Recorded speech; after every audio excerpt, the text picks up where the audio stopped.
les actionnaires et leurs droits et obligations. Ici Serge Girard, du cabinet Force Légale, un cabinet d'avocats spécialisé en droit des affaires.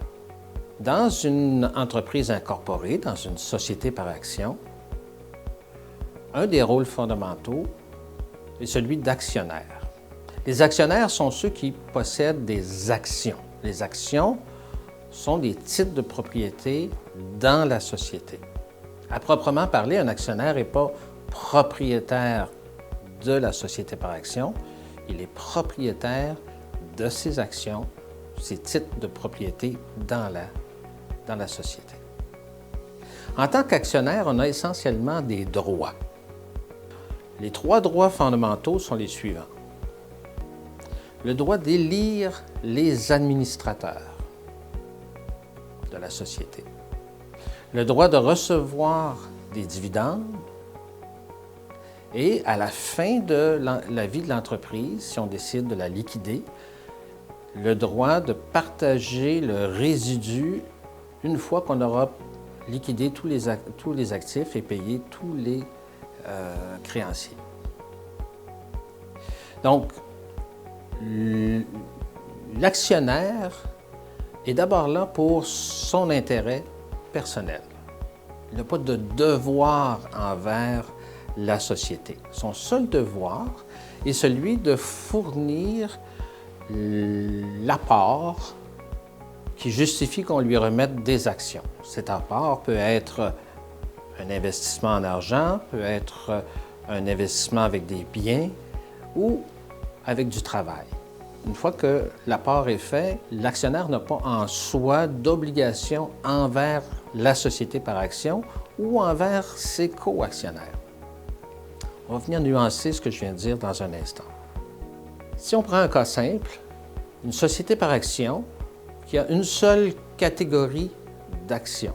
On peut en avoir plusieurs catégories. Prenons un cas simple, une seule catégorie d'actions. Tous les actionnaires ont les mêmes droits et la différence qu'il va y avoir entre eux va dépendre du nombre d'actions, de la proportion des actions qu'ils détiennent. Alors, si j'ai 2 actionnaires, un actionnaire possédant 51 % des actions et l'autre 49 % des actions, lorsqu'on va voter pour élire les administrateurs, le premier aura 51 votes, le deuxième en aura 49. Lorsqu'on va partager les dividendes, le premier recevra 51 % des dividendes, l'autre 49 %. Et à la fin de la vie de l'entreprise, s'il reste des sommes à distribuer aux actionnaires, le premier recevra 51 % de ce reliquat et l'autre 49 %. Donc, les mêmes droits par action, mais des droits différents si on a plus d'actions que les autres. Lorsque, dans une société par action, on a un actionnaire majoritaire et des actionnaires minoritaires, la loi prévoit des protections spécifiques pour les actionnaires minoritaires. On veut empêcher l'actionnaire majoritaire d'abuser de son pouvoir au détriment des actionnaires minoritaires. L'actionnaire minoritaire qui estime être victime d'un abus de la part de l'actionnaire majoritaire peut s'adresser à la Cour supérieure dans un recours qui s'appelle un recours en oppression.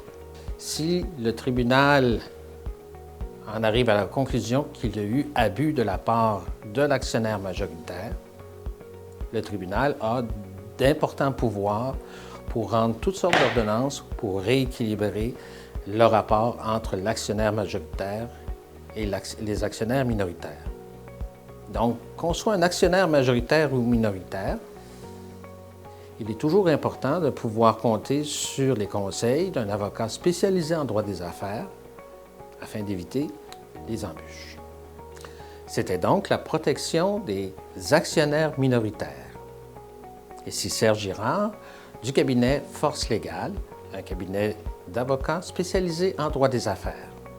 Pour toutes vos questions relatives à vos entreprises, faites appel à nous.